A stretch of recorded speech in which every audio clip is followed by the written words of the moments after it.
जय Hind students, welcome back to Archana Sharma learning academy. आज हम यूनिट 1 के 6 टॉपिक की बात कर रहे हैं और इस टॉपिक में हम पढ़ेंगे कंटेंट और कोड, यानी कि कोड और कंटेंट होते क्या हैं और ये कम्युनिकेशन में क्या रोल प्ले करते हैं। पेन आपको लेना है और साथ में आप लेंगे रजिस्टर, वही रजिस्टर जिसमें आपने अभी तक नोट्स बनाए हुए हैं। देखिए, आपको वीडियो देखने से सब समझ में आ जाता है, टीचर पढ़ाती है आपको सब समझ में आ जाता है, लेकिन जब आप लिखने बैठते हैं तो वो इतना ग्रामेटिकल एरर से भरा हुआ होता है कि आपको नंबर नहीं मिल पाते। तो उसको रिमूव करने का एक ही तरीका है, जो भी आपको समझ में आ रहा है और सामने नोट्स लिखा हुआ है, आप उसको तुरंत कॉपी कर लीजिए। The more you practice the better you will be. बिना प्रैक्टिस को, यानी बिना राइटिंग प्रैक्टिस के आप अच्छा नहीं लिख सकते हैं। तो पेन और रजिस्टर बिल्कुल तैयार रखिए। Code Code is defined as any letter or word or symbol or voice or body language or any other non-verbal signal that indicates or communicates something। यानी कि या तो कोई लेटर हो या शब्द हो या कोई सिंबल हो या कोई साउंड या आवाज हो या फिर बॉडी लैंग्वेज या कोई भी नॉन वर्बल ऐसा सिग्नल जो कुछ ना कुछ कम्युनिकेट करता है, कुछ ना कुछ संदेश देता है, क्या कहलाता है? कोड। अब कोड को आप ऐसे समझिए कि मैंने यहाँ लिखा 1, आप इसको क्या पढ़ रहे हैं? आप इसको पढ़ रहे हैं 143, लेकिन मैंने और मेरे दोस्तों ने एक कोड बनाया हुआ है कि जब हमें एक दूसरे की बात माननी हो किसी भी गेम में या किसी प्रोग्राम में, तो हम क्या करते हैं, हम कोड है हमारा,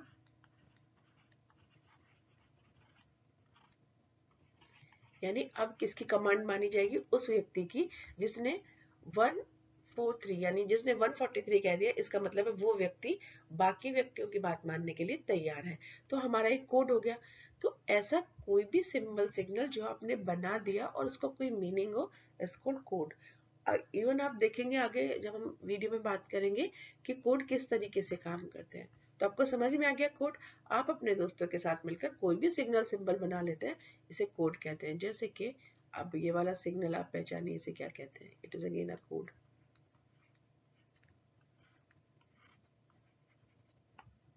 आप पहचान गए ना, ये डेंजर का कोड है। Codes. Language are also codes because in a language letters are grouped meaningfully. अब हम इंग्लिश लैंग्वेज की बात कर रहे हैं, तो इंग्लिश लैंग्वेज में कितने कोड्स होते हैं? 26 कोड्स होते हैं। इन 26 कोड्स के थ्रू हम हजारों लाखों कोड्स बना देते हैं। जैसे मैंने वर्ड लिखा, इस कोड का मीनिंग क्या हो गया? यू। वाई अलग से एक कोड है, यू अलग एक कोड है, ओ अलग एक कोड हो गया। लेकिन जब मैंने इनको एक साथ बनाया तो एक कोड हमारा हो गया यू, जिसका मीनिंग हो गया तुम। हमने कोड्स इससे पहले वाली स्लाइड में भी पढ़े हैं, अब आप यहाँ भी समझ लीजिए। कोई भी सिंबल, कोई भी सिग्नल, कोई भी लेटर, सब कोड्स होते हैं और यही कोड्स आपस में मिल मिलकर पहले तो लेटर होते हैं, उसके बाद वर्ड्स बनाते हैं, फिर सेंटेंस बनाते हैं, फिर पैराग्राफ बनाते हैं, फिर पैसेजेस बनाते हैं और फिर एक लंबा सा टेक्स्ट बन जाता है। Okay. A code is developed by elements. Codes जो है वो एलिमेंट्स के थ्रू डेवलप होता है। एलिमेंट्स का मतलब होता है वोकैबुलरी। वोकैबुलरी में जितने भी शब्द होंगे सब कोड बनाएंगे। और दूसरा होता है स्ट्रक्चर। स्ट्रक्चर का मतलब होता है उन्हें किस तरीके से लिखा जा रहा है।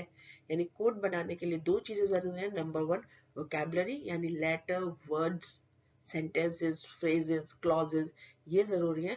और दूसरा स्ट्रक्चर जरूरी है, किस लेटर के बाद क्या लिखना है, उस लेटर के बाद क्या आना है, या इस वर्ड के बाद क्या आना है। फॉर एग्जाम्पल मैं आपको बताती हूँ, हमने लिया यहाँ पर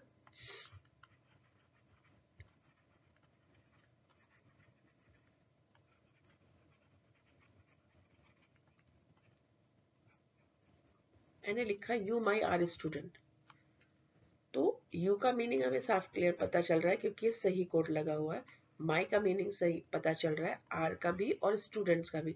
लेकिन अगर मैं इसे सेंटेंस के रूप में देखूं तो ये कोड खराब हो गया। क्यों? क्योंकि ये ग्रामेटिकली गलत है, ये स्ट्रक्चर इसका खराब है।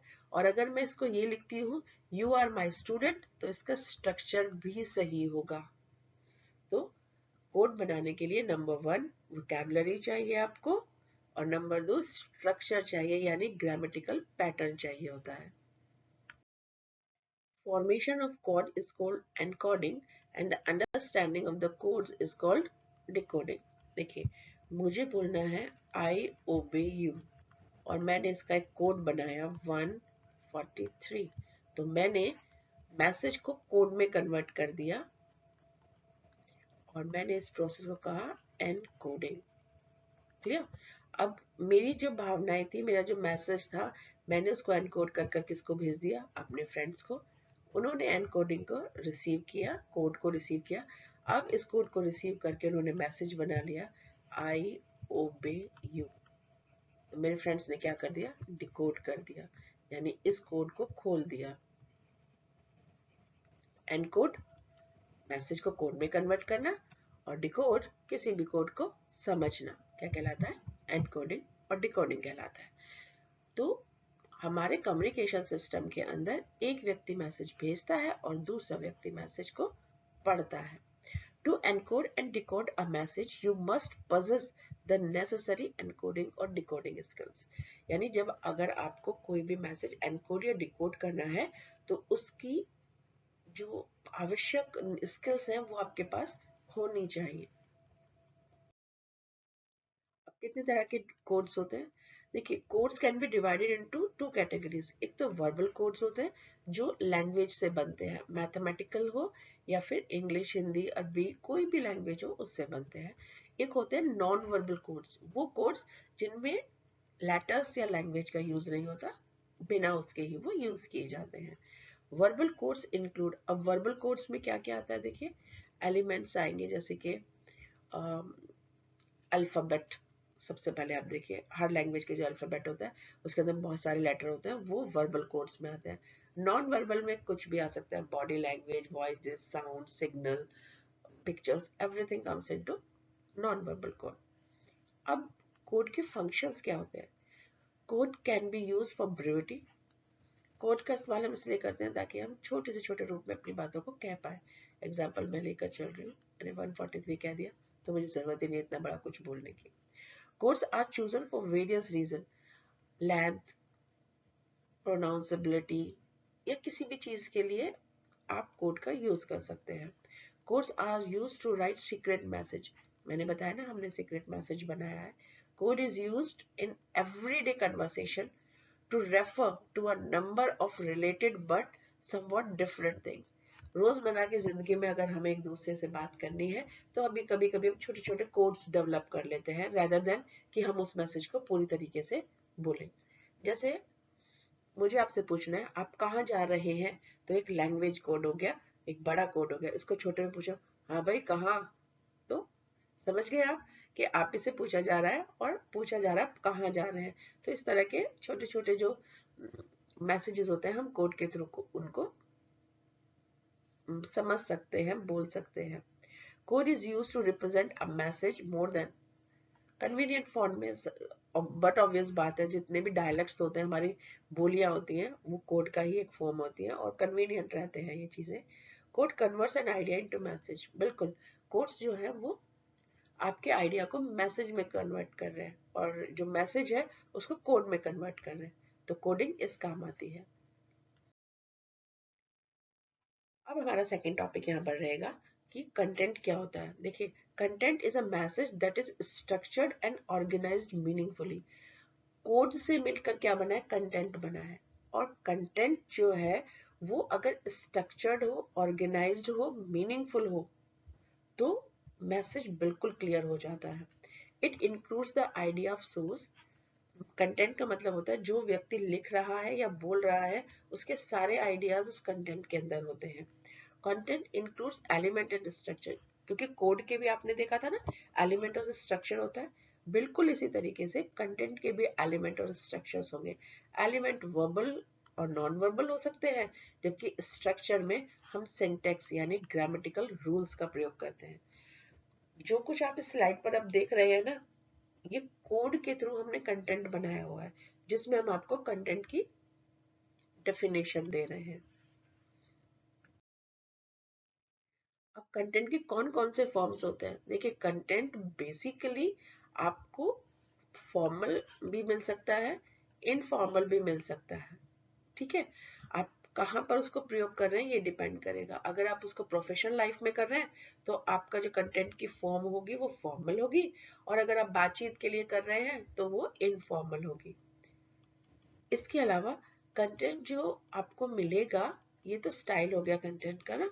कंटेंट आपको मिलेगा या तो टेक्स्ट फॉर्म में, जैसे मैंने देखिए यहाँ लिखा हुआ है, या ऑडियो फॉर्म में, जैसे कि आप मुझे सुने, और एक वीडियो फॉर्म में होगा, जिसका मतलब होगा कि आप मुझे देख भी पा रहे हैं, सुन भी पा रहे हैं। और एक होगा non verbal clues. Non verbal clues मतलब आप मेरे इशारे या बॉडी लैंग्वेज या मेरे अपैरल्स या इस तरह के नॉन वर्बल क्लूज को देखकर कोई मैसेज ले पा रहे हैं। तो कंटेंट आपको 4 फॉर्म में मिल रहा है: टेक्स्ट, ऑडियो, वीडियो और नॉन वर्बल क्लूज में। अब कंटेंट की इंपॉर्टेंस क्या होती है? देखिए, मैं आपसे बात क्यों कर रही हूँ, ये वीडियो क्यों बन रहा है, ये सब कंटेंट बेस है। अगर कंटेंट ही नहीं होगा तो हम बोलेंगे क्या? हमारे पास तो कुछ भी नहीं है। पहले हमारे पास कोड आया, कोड से हमने कंटेंट बनाया, तभी तो मैं आपसे बात कर पा रही हूँ। तो सबसे जरूरी है कि कंटेंट के बिना कम्युनिकेशन पॉसिबल नहीं होती है। ये एक्सप्रेस करने में काम आती है हमारे किसी भी विचार को। दूसरा, कंटेंट अगर अच्छा होता है तो वो रिसीवर को इम्प्रेस करता है। कंटेंट अगर बेकार होता है तो कोई सुनना नहीं चाहेगा। नेक्स्ट, कंटेंट में अगर 7 सीज लगे हो, 7 सीज आपने पढ़े हैं ना इससे पहले वाले वीडियो में? नहीं पढ़े हैं तो आप जाकर एक बार पढ़िए उनको। डिस्क्रिप्शन बॉक्स में प्लेलिस्ट का पूरा लिंक दिया हुआ है। तो अगर आपके कंटेंट में 7 सीज का आपने रूल का फॉलो किया है तो ये आपको किसी भी प्रेजेंटेशन में या कम्युनिकेशन में सक्सेस दिलाता है। अब कंटेंट को बनाते कैसे हैं?